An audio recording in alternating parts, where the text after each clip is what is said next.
ओम नमः शिवाय। दोस्तों, कैसे हैं आप सब लोग। दोस्तों, आपका मेरे चैनल पर बहुत बहुत स्वागत है। आज मैं जिस टॉपिक पे बात करना चाहूँगी वो है हाउ टू हील इश्यूज़। मतलब मैंने लास्ट वीडियो में बात की थी कि हमारे जो इश्यूज़ को हमने हील कैसे करना है। मैं उस पर मुझे एक सब्सक्राइबर ने बोला था कि मैम गाइड कीजिए थोड़ा कि कैसे हील कर सकते हैं हम। तो आज भी इस वीडियो में मैं फुली एक्सप्लेन करूँगी आपके इश्यूज़ और हाउ टू एक्सप्लेन करूँगी कि उसको कैसे आप हील कर सकते हैं। ठीक है, तो फर्स्टली हम बात करेंगे जो हमारे इश्यूज़ हैं वो हैं क्या एक्चुअली। जो हमारे अंदर इश्यूज़ हैं, एंगर, जेलसी, है ना, और कंपटीशन करना दूसरों से। इसके अलावा और भी बहुत इश्यूज़ होते हैं। ठीक है, दूसरों को जज करना, इस तरह के काफ़ी इश्यूज़ होते हैं। ठीक है, ये मैं कॉमन इश्यूज़ की बात कर रही हूँ। तो ये इश्यूज़ एक्चुअली हमारे ही सप्रेस्ड इमोशंस होते हैं, और जो सोसाइटी की कंडीशनिंग है उसकी एक लेयरिंग होती है जो इश्यूज़ के रूप में हमारे अंदर बैठ जाती है। वो अब जब हम बर्थ लेते हैं, जब आपने देखा होगा एक बच्चा जन्म लेता है, कितना प्योर सोल होता है। उस बच्चे को नहीं पता कि किसके साथ कंपटीशन करना है, किसको जज करना है। उसके लिए सारे लोग एक जैसे ही होंगे।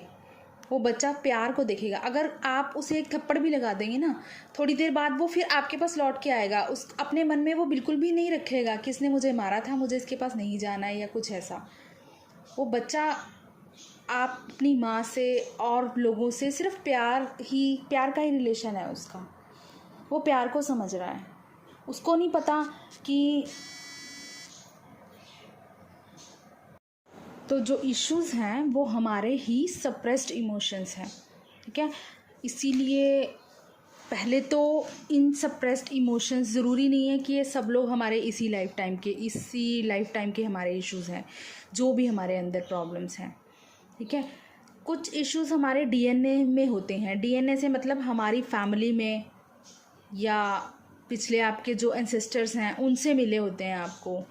ठीक है, तो हमारे डीएनए में ही होते हैं वो। उन इश्यूज़ को भी हील करना ज़रूरी होता है।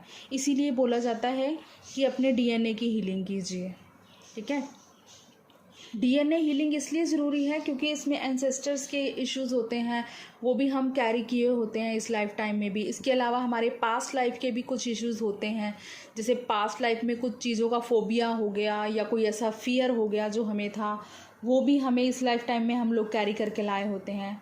इसके अलावा जो हमारे एंसेस्टर्स हो गए, उनका जो भी इश्यूज़ हुआ वो भी हम लोगों के अंदर कैरी होता है। तो हमें इन सभी इश्यूज़ को हील करना है। पहले तो इन सबको एक पेपर पे नोट किया होगा आप लोगों ने। कल मैंने आपसे बोला था, आप लोग वो पेपर को चेक कीजिए कि ऐसे क्या इश्यूज़ हैं जो आप फुली अवेयर हो उनके बारे में कि हाँ, मेरे अंदर ये कमी है। ठीक है, तो आपको सबसे पहले इसके मैं बता देती हूँ किस किस तरह से आप इनको हील कर सकते हैं। सबसे पहले तो आपको अपने डीएनए की हीलिंग करनी है। ठीक है, डीएनए को हील करते जाएंगे। डीएनए की हीलिंग के लिए आप मेडिटेशन कर सकते हैं, चक्रा हीलिंग कर सकते हैं। अपने 7 चक्रास को हील कीजिए। हमारे जो चक्रास हैं उसमें हमारे इमोशंस होते हैं, सप्रेस्ड इमोशंस होते हैं। जब हम अपने चक्रास पे काम करना शुरू करते हैं तो वही इमोशंस हमारे बाहर आना स्टार्ट हो जाते हैं। जब वो इमोशंस हमारे बाहर आना स्टार्ट हो जाते हैं तो जब सरफेस पे आएंगे तो उनको हील करना भी हमें आ जाएगा। लेकिन सबसे पहले हमें पता तो चले कि ऐसा क्या है। कुछ एंगर ऐसा है, कोई इमोशन ऐसा है जो हमने इतने टाइम से सप्रेस करके रखा है। जब आप अपने चक्रास पे वर्क करना स्टार्ट करते हैं, वो धीरे धीरे आपके जो इमोशंस हैं वो बाहर आने लगते हैं। तो उनको क्लीन करना, उसके बाद हमारी इसी तरह से हमारी डीएनए हीलिंग हो जाएगी धीरे धीरे। ठीक है, डीएनए हीलिंग होने के साथ साथ हम लोग जब फुली अवेयर होंगे अपने इश्यूज़ के बारे में कि हमारे अंदर ऐसे इश्यूज़ हैं क्या जिनको हमें हील करना है। जब तक चीज़ हमें पता ही नहीं होगी कि हमें करना क्या है तो हम समझ ही नहीं पाएंगे ना कि क्या करेंगे। जब हम फुली अवेयर होंगे उस चीज़ के बारे में कि हाँ, मेरे अंदर ये इशू है, एंगर को कंट्रोल करना है, ये जेलस का इशू है, ये कंपटीशन का है, तो हम तभी उसे हील कर पाएंगे ना। हम तभी उसे हील कर पाएंगे जब हमें फुली पता होगा कि हमें करना क्या है। तो सबसे पहले फुली अवेयर, कॉन्शियस रहिए इस चीज़ के बारे में। हर टाइम सेल्फ चेक कीजिए, खुद पे चेक कीजिए कि आपने जो इश्यूज़ अपने पास नोट किए हैं, आपने किसी के साथ ईगो तो नहीं दिखाई, किसी को साथ मिसबिहेव तो नहीं किया, किसी को बिना वजह एंगर तो नहीं दिखाया।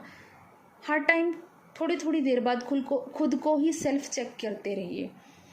धीरे धीरे ही सही, लेकिन एक दिन आप ज़रूर सक्सेसफुल होंगे अपने नेचर पे काम करने में, अपने इन इश्यूज़ पे काम करने में। सबसे पहले खुद पे चेक करना बहुत ज़रूरी होता है, ठीक है। सेल्फ बिहेवियर चेक कीजिए डेली, रोज़ का रोज़ रूटीन में चेक कीजिए कि आज आपने किसी को हर्ट तो नहीं किया। सोने से पहले आप ये काम करके सोइए कि आज आपने किसी को हर्ट नहीं किया, किसी को ईगो तो नहीं दिखाई, किसी के साथ जेलस तो नहीं रखी, किसी को जज तो नहीं किया, किसी के साथ मिसबिहेव तो नहीं किया। डेली आप ये चेक करेंगे तब आप फुली अवेयर हो जाएंगे इस चीज़ के बारे में कि हाँ, आज मैंने किसी के साथ ऐसा बिहेवियर नहीं किया। 1 दिन, 2 दिन, 3 दिन, 4 दिन, ठीक है। इस तरह करते करते आप कुछ टाइम लगेगा, 1 महीना, 2 महीना, 3 महीना, लेकिन फिर आपको जब हैबिट पड़ जाएगी इस चीज़ को, आप खुद ही फुली अवेयर हो जाएंगे इस चीज़ के बारे में, और धीरे धीरे आपके सारे इश्यूज़ कहाँ गायब हो जाएंगे आपको पता भी नहीं चलेगा, ठीक है। लेकिन इस चीज़ को प्रैक्टिकलिटी में आपको लाना पड़ेगा। सिर्फ यही नहीं कि हाँ मैं कल से करूँगी, मुझे ध्यान रखना है इश्यूज़ का, लेकिन प्रैक्टिकली भी इसको अपनी डे टू डे लाइफ में आपको लाना पड़ेगा। Chakras is the best thing. Chakras से हमारा बहुत, इसीलिए तो ट्विन जर्नी में चक्रास को इतनी इंपॉर्टेंस दी जाती है। हम अपने ट्विन के साथ चक्रास से जुड़े होते हैं, ठीक है। हम दोनों के चक्रास सेंटर, जो एनर्जी सेंटर्स होते हैं सेम होते हैं ट्विन के साथ। तो जब हम उससे जुड़े होते हैं, जब हम अपने चक्रास को हील करते हैं, अपने इश्यूज़ को हील करते हैं, तो हमारे ट्विन के भी ऑटोमेटिकली हील हो जाते हैं, ठीक है।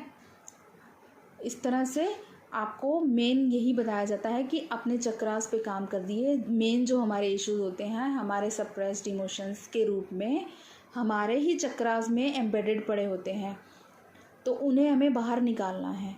सरफेस पे जब वो आएंगे फिर हम उनको धीरे धीरे हील करेंगे।